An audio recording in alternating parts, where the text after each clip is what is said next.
बिस्मिल्लाहिर्रहमानिर्रहीम। Ninth class biology में हमने जो फोर्थ चैप्टर में हम थे और जो हमने लास्ट टॉपिक लिया था वो था खुलवी दीवार या खुलवी सेल वॉल। ठीक है, नेक्स्ट जो हमारा आज का टॉपिक है वो है खुलवी झिल्ली। खुलवी झिल्ली जो है यहाँ इसके बारे में बताया गया। खुलवी झिल्ली खुलिया खुलिया के बिल्कुल बाहर वाली जानदार झिल्ली है।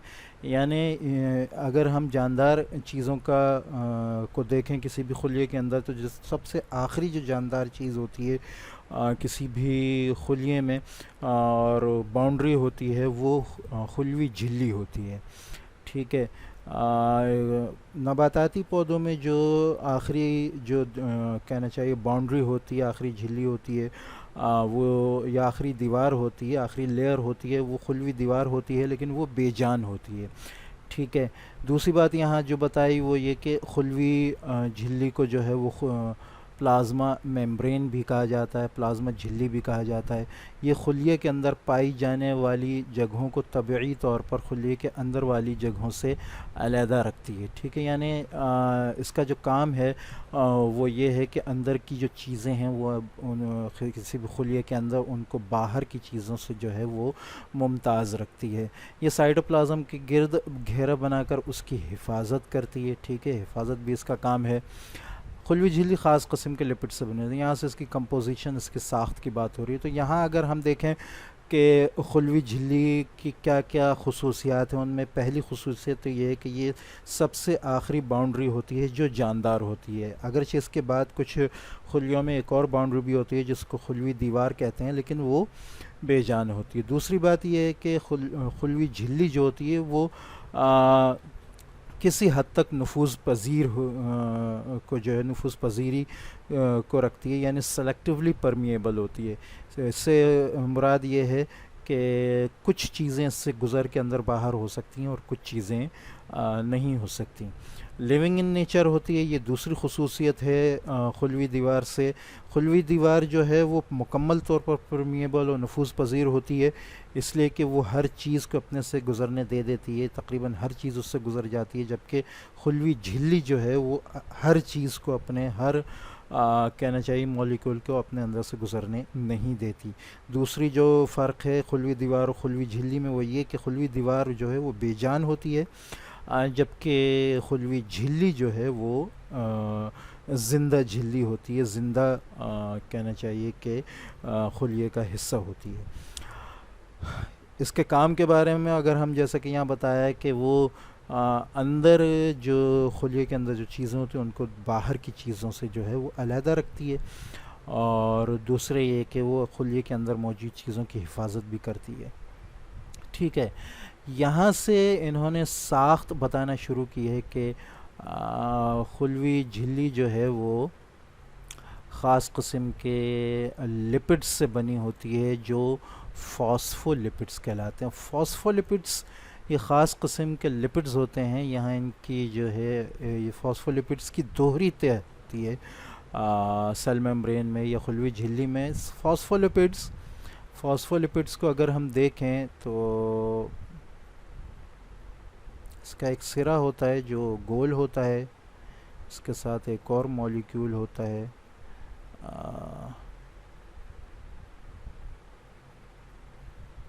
ठीक है, और फिर इसके बाद इसके साथ एक लंबी चेन होती है कार्बन के मॉलिक्यूल्स की और किसी हद तक ऑक्सीजन और हाइड्रोजन के, यानी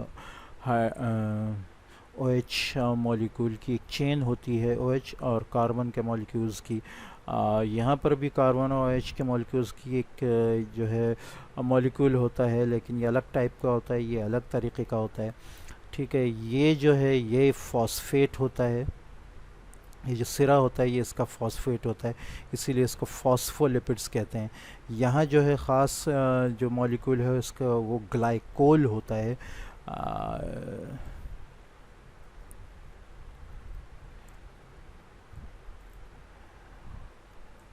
एक ऊपर जो है वो है फॉस्फेट और नीचे जो है वो है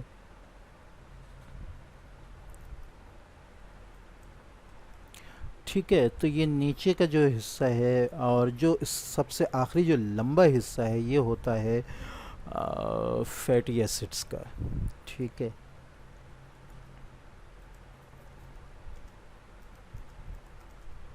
ठीक है। ऊपर जो सिरा है वो है फॉस्फेट का, बीच में जो है वो है ग्लाइक्रोल, और लंबा जो नीचे सिरा हिस्सा आ रहा है वो है फैटी एसिड्स का। आ, ठीक है, तो ये हो गया फॉस्फेट, ये हो गया ग्लाइक्रोल, और ये हो गया फैटी एसिड्स। तो ये इसका हेड है और ये जो है इसकी टेल है। अगर हम यहाँ देखें तो ये जो सारे आ रहे हैं ये हेड हैं, दोहरी तह है इधर की तरफ। एक तह में जो है वो हेड नीचे की तरफ है, दूसरे तह में हेड ऊपर की तरफ है। और ये जो सफ़ेद सफ़ेद हिस्सा आ रहा है एक ऊपर है, ठीक है, और एक नीचे है। ठीक है, ये इसमें हेड नीचे की तरफ है, इसमें ऊपर की तरफ है। ये नीचे जो आ रहा है ये ग्लाइक्रोल और फैटी एसिड्स है। ठीक है, लिपिड्स का हिस्सा है। अच्छा, ठीक, यहाँ पर भी इसी तरह है। तो ये दोहरी तह इस तरह होती है। तो जब भी यहाँ पे कहा खुलवी झिल्ली ख़ास किस्म के लिपिड्स की दोहरी तह से बनी होती है, ये लिपिड्स फॉस्फोलिपिड्स कहलाते हैं। ठीक है। अच्छा, खुलवी झिल्ली की जो साख्त है, इसका जो मॉडल सबसे पहले पेश किया था वो फ्लूइड मोज़ाइक मॉडल था। वो पेश किया था एस जे सिंगर ने और जी एल निकोलसन ने। ठीक है, इनके मुताबिक खुलवी झिल्ली की जो शक्ल है वो एक ऐसे दरिया की तरह है जिसके बीच में जो है वो बर्फ़ की बहुत सारी टुकड़ियाँ हों, बहुत सारे टुकड़े हों।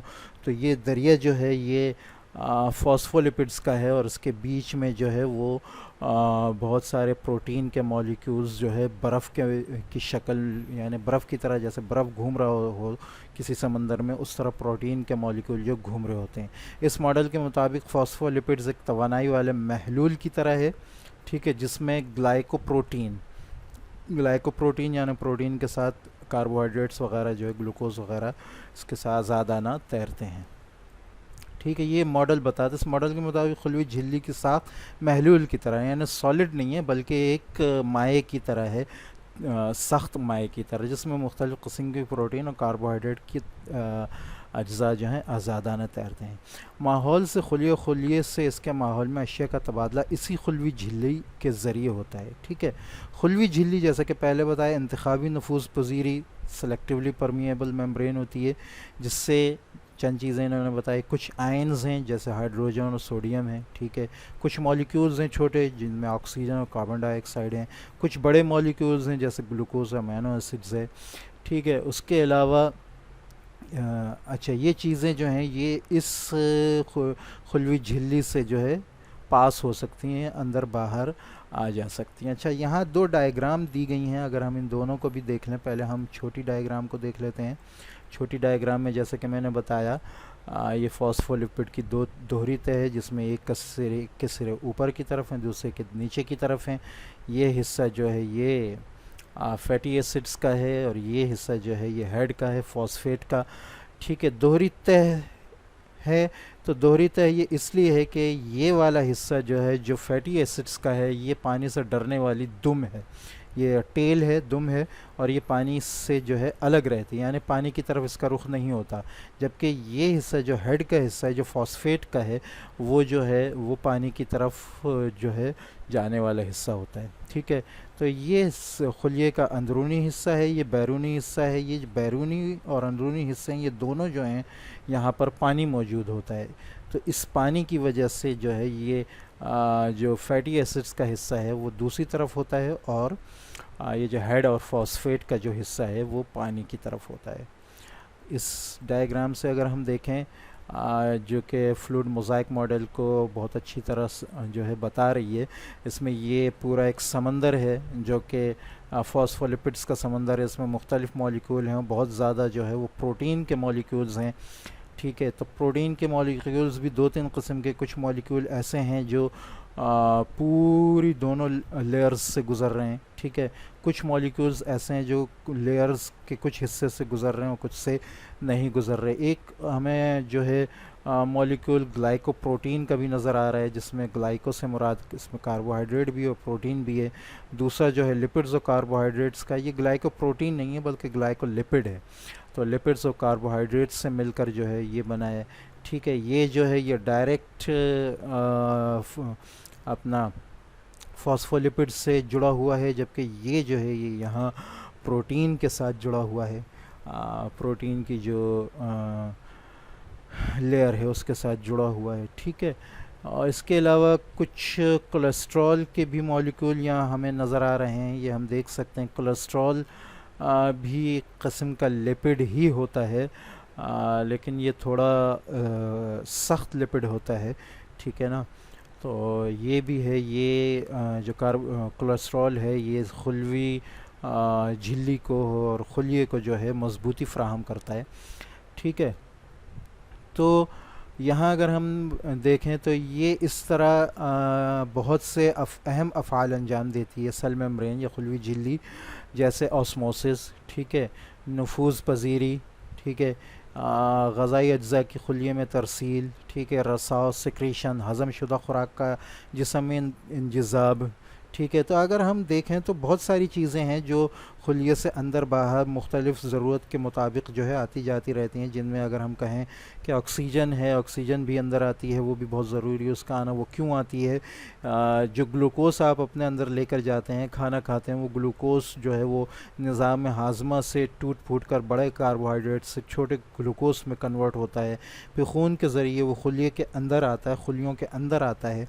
तो ऑक्सीजन भी को भी इसके अंदर आना है, उसके बाद ग्लूकोस को भी इसके अंदर आना है, ठीक है। फिर वो ग्लूकोस जो है ऑक्सीजन की वजह से टूटेगा, टूटकर एनर्जी में जो कि एटीपी कहलाती है कन्वर्ट होगा, जिससे खुलिये को और पूरे जिस्म को जो है वो एनर्जी मिलेगी, ठीक है। वो एनर्जी भी जो है वो पहुंचाना जो है सेल के हिस्सों का, खुलिये के हिस्सों का काम है। उसके अलावा कुछ चीज़ें वेस्ट मटेरियल वगैरह जो हैं, जो ख़राब मटेरियल जो अंदर बनता है उसको भी निकालना खुलिये से बहुत ज़रूरी है। उसके अलावा कंसंट्रेशन का लेवल भी कंट्रोल करना। तो ये तमाम चीज़ें जो है ये इन 4-5 जो इन्होंने या अफ़ाल बताए हैं सेल मेम्ब्रेन के, ये उन्हीं के ज़रिए होते हैं, उनसे अंदर बाहर जो है आते जाते हैं, ठीक है। तो ये तमाम चीज़ें जो हैं यूँ कहें कि ये गेट पास है सेल मेम्ब्रेन इन तमाम कामों के लिए, ऑस्मोसिस के लिए, नफूस पजीरी के लिए, ग़ज़ाई अज्ज़ा की तरसील के लिए, सिक्रीशन रसाव के लिए और हज़म शुदा खुराक के जिस्म में इंजज़ाब के लिए। तो इंशाल्लाह हम इन तमाम टॉपिक्स को जो है नेक्स्ट क्लास में जो है तफसील से देखते हैं।